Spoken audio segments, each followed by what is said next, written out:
In this Blender tutorial series, I'll show you how to create product visualizations in Blender. So in this 6-part tutorial series, I'll be going through the entire process of how to create this studio microphone product animation. Now this tutorial series is geared for more intermediate users, so I'm going to be going a little bit faster and I won't be saying quite as many of the shortcut keys, but the entire tutorial series still will be in real time. Now I will be using the Cycles rendering engine for rendering out the animation because I'm going for realism.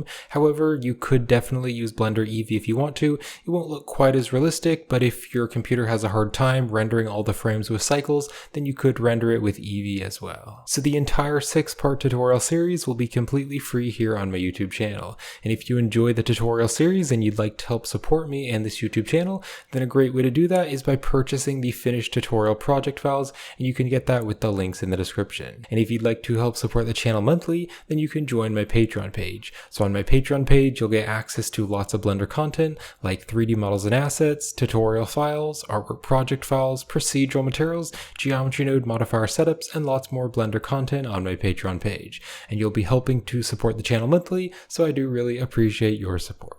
So in part 1, we'll be modeling the microphone, and then in part 2, we'll be modeling the cord and the prongs of the cord. Then in part 3, we're going to be modeling that spider shock mount, and then in part 4, we're going to be modeling the microphone arm and also the foam cover. Then in part 5, we'll be doing the lighting and the materials, and then in part 6, we'll be doing the animation, the rendering, and the video editing. Now I'm going to be using a few different free resources online, so if you'd like to download them, the links are in the description. So to get some nice realistic lighting or reflections in the 3D scene, I'll be using this Brown Photo Studio 04 from polyhaven.com, and I'll be downloading the 1K HDR version, and you can just download this. Now I'm also going to be using this fingerprint surface imperfection texture from Ambient CG. This is the fingerprint 003, and I'll be downloading the 2K JPEG. And we're going to be putting this on some of the metal pieces in the microphone to make it look more realistic, just to add a few fingerprints and some realistic surface imperfections. Now we're also going to be creating a logo on the microphone, and so I'm going to call it Blend Sound. I'm going to put Blend Sound as the logo just to create like a fake logo for our product render. And so I'm going to be using this font here from 1001fonts.com, links in the description, so you can just download this font. It's free for commercial use, and we'll be using this font to create the logo for the product animation. Now I will have my screencast keys right down here in the corner so you can see what buttons I'm pressing as we're doing the tutorial. So let's just start by deleting everything, and we're going to start by modeling the base of the microphone. So we're going to add a cylinder. Now if I open up the add cylinder settings here, we're going to turn the vertices to 45 just because I want it to be even smoother. So we'll close the cylinder settings, and then I want to scale this way down, and to make it a realistic size when modeling to the real life scale in Blender, I'll use a 0.05, and then I want to zoom into it, and I want to press Ctrl A and just apply the scale. So that's the default size of the object. So let's go to front view, and we'll go into edit mode, and we'll go to wireframe. And I want to select everything and move it up a little bit. And then we're just going to box select the top, and I want to make it about 3 grids long. So 1, 2, 3. You can kind of see Blender has these little grids here, so I'm going to make it 3 grids long. Let's go back to solid view. Now if I try to zoom in here, because this object is really small, you can see that when we zoom in too close, we're kind of getting this clipping here because the object is so small. So let's open up the side panel, and we're going to go over here to view, and then here on the clip start, I'm going to turn it, instead of a 0.1, I'm going to turn it to like a 0.01. Now if I zoom in here, you can see we're not really getting that clipping issue until we're much closer. Now also, I think turning the focal length up to 80 looks a lot better just because it kind of zooms everything in and makes things look a little bit more flat. And before we get too far in the video, let's save the file. So we'll go File and Save. And I'll just save it in a folder on my computer and just say Blender file. So let's go to front view, and I'll go back into edit mode. So we're going to go to wireframe, and I'm just going to box select the bottom here. Let's move it up by about half a grid, or not quite that much, something like that. And then I'll extrude it down, and we're going to scale it down so it is smaller like that. And then we'll extrude it down again. So we have that nice shape there on the bottom, just like that. Let's go up to the top here, and we're just going to box select the top. We're going to bring it down a little bit, kind of about this far. And then we're going to extrude it. Let's zoom in here, and I'm just going to scale it up a little bit, kind of bring it down. And then I want to have another little bevel, which is similar to this, which is the same size. So I'm going to box select the entire thing. We'll duplicate it, and then I will scale it, and we're going to scale it on the Z-axis by -1, so it's flipped. And then I'll move it up here. So it's about on the top of that grid there. So 1, 2, 3 grids tall. So just stick it about there. Go back to solid view. Let's select this face here and select this face, and we can delete those faces. And then if I go back to the vertex select, we'll select that loop there and fill it. And then if I select that loop and shift select that loop, we'll hit F3 for the search. And we're going to use the bridge edge loops. So if you type in bridge, you can add bridge edge loops, and now that's filled. And then it looks like I need to select everything and recalculate the normals. Let's go up to the top here. We'll go to the face select, and I'll just select the top face, and I'll just inset that face there, maybe about that much. And then we'll just extrude that down about that far. Let's go down here, and I want to add kind of a little indent right in here. So I'll hit Control R for a loop cut. Let's just drag the loop cut down here. I'll go to front view, and then I'll hit Control B for a bevel. We'll just make a really small bevel, and then I can extrude it, and then I want to scale it, but I'll hit Shift Z to exclude the Z axis, and we're just going to make it a bit smaller, just like that. So we're just scaling it down on the X and Y, but not the Z. So now we have that kind of little indent there. Let's now go here to the bottom, and we're going to select the bottom face. We're going to inset this face.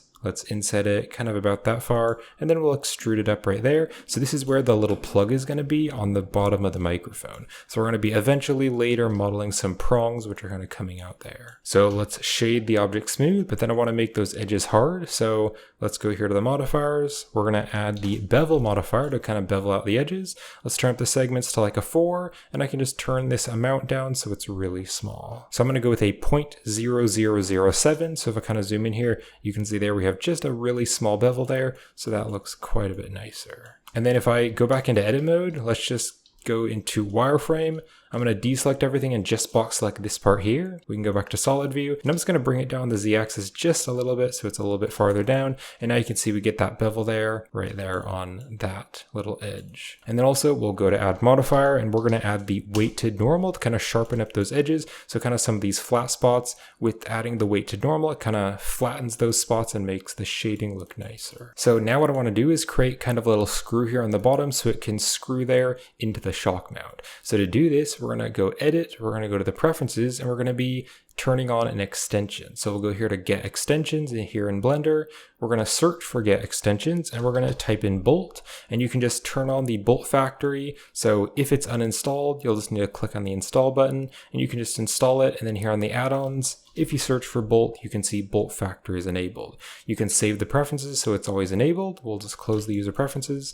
And now if we go to the add menu, if we go to mesh, you can see right down here on the bottom, you can see there's this bolt. So we're just going to add the bolt. Now let's just zoom in here to the center and see the bolt. And then let's click here to change the bolt settings. So I just want to use this little screw piece here, but not the top. So here on the head type, we're going to turn this to none. And then here on the thread length, we'll turn this all the way to 0. You can see if I turn it to 0, there's still going to be just a small amount, but it's pretty small. So we'll close the bolt settings, and I want to make the bolt smaller. So in edit mode, we're going to scale it down on the Z axis, and we'll bring it here into the center of the origin.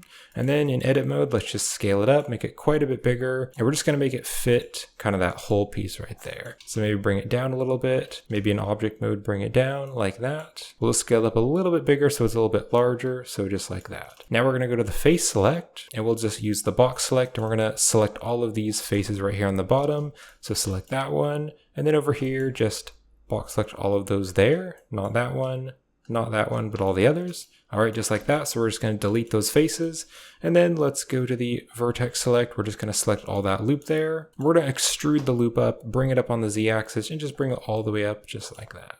And we'll go back to object mode, and then we will use the shade auto smooth. Just like that, and there we go, there we have the screw. And then also, if you want to make the screw a little bit thinner, you can scale it, and you can hit Shift Z, just exclude the Z axis, and just kind of scale that, maybe even bring it down a bit on the Z axis so it's a little bit smaller. So there's the screw on the bottom. So let's go up here to the very top, and we're going to model this piece here, and I believe it's called a diaphragm. And this is where it's going to like actually capture the sound.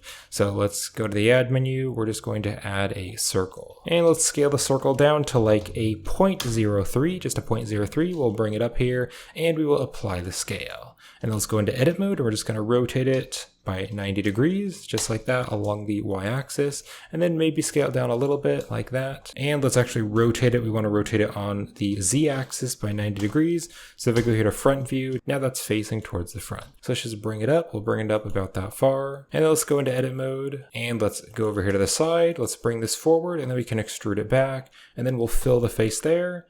We'll select that loop there, we'll extrude it, and then we're going to scale our extrusion down like that. And then we'll extrude it back, we'll bring it back there on the y-axis, and then just fill that face.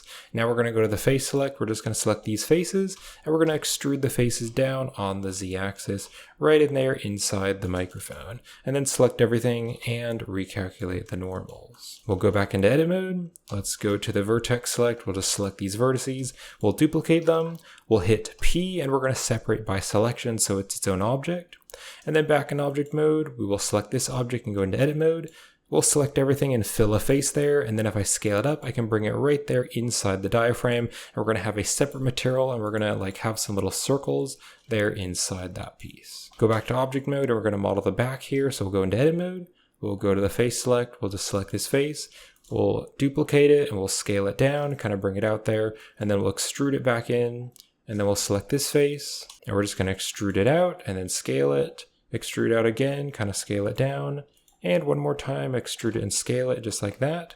Let's recalculate the normals. Now let's add some modifiers, but we can actually copy the same modifiers. So we'll shift select this last, we'll use Control L, and we're just going to copy modifiers. Then if I select the object here, you can see it now has the bevel and the weight to normal, but here on the bevel size, I just want to make it a little bit smaller, so maybe I'll go with a 0.0004, that's a little bit better. So now we're going to be modeling that kind of wireframe base mesh, which is over the top here covering that diaphragm.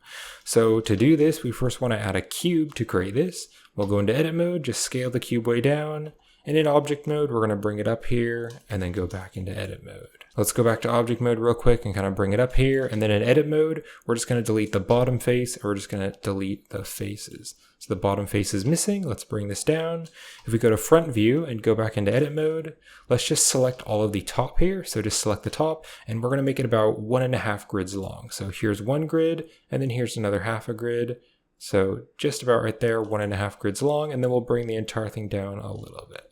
So I'm now going to hit Control 3 to add a subdivision surface with 3 levels. And then if we go into edit mode, I want to add some loop cuts. First though, let's just box select the top here, and I want to make it a bit smaller, so we'll scale it down. Then let's select the bottom ones, and we're going to scale them up a bit so it's a little bit bigger.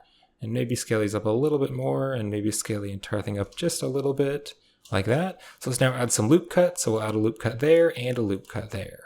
Now what I want to do is have the very bottom be more circular, but the top be more square. So to make it circular, I can select all of the corners here on the bottom, and I can just scale them in a little bit like that. And then if I select the other loops or the other vertices, so select those, I can scale them out a little bit.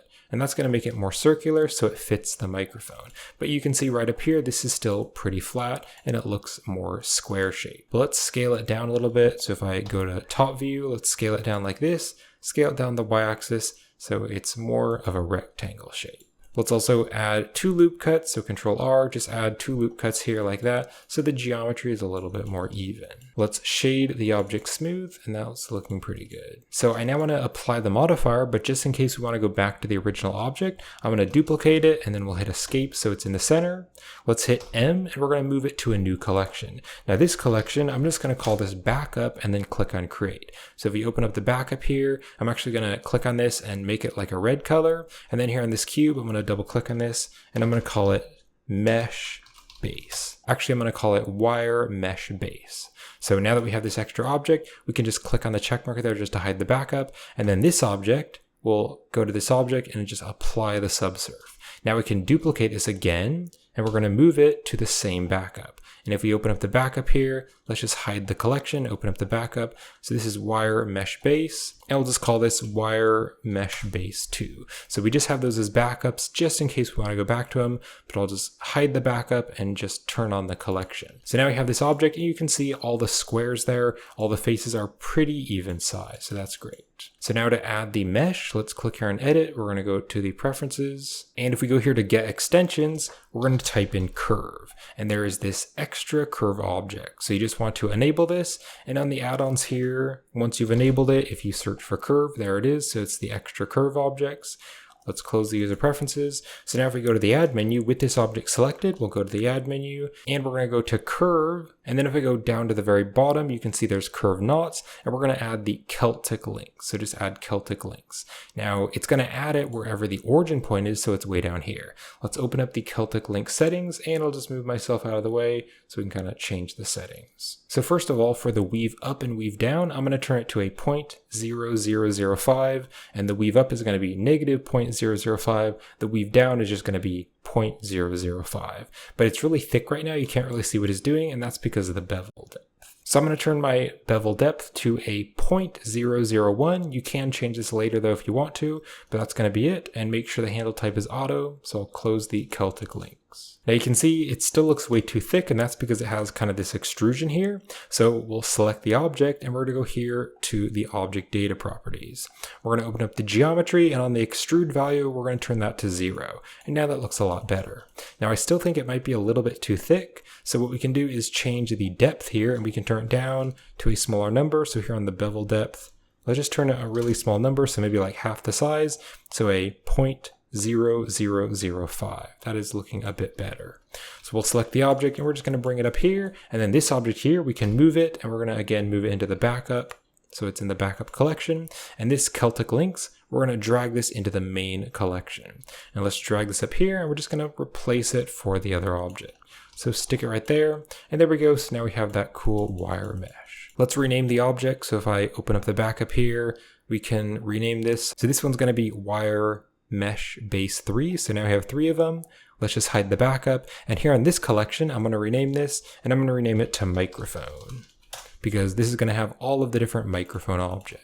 So now let's just rename all these. So this one here, I'm going to call this wire mesh or metal mesh, whatever you want to call it. And then for this object here, I'm going to call this one diaphragm inside. So I'll hide that object. This one here, I'm just going to call it diaphragm. And then this one here, this is going to be microphone. We'll hide that one. And this one here, this is going to be called the screw. So we'll call that screw. So everything's really nicely organized, so it's really easy to see what everything is. So just hit Alt-H to unhide all the objects. We'll just minimize this, make that smaller. Let's save the project, and this will wrap it up for part 1 of the tutorial series. So I hope you're enjoying the tutorial series so far, and thank you so much for watching. And so I'm going to be releasing one part each day of the tutorial series. So when the next part is released, I'll have it linked in the video description, and also the next part will be right up here on the end screen. And if you're enjoying this tutorial series and you'd like to help support me and this channel, then a great way to do that is joining my Patreon page, where you can get access to lots of Blender content and help support the channel. You can also purchase the finished tutorial project files if you're interested, so a link to that is in the description. So thank you for watching, and I'll see you in part 2.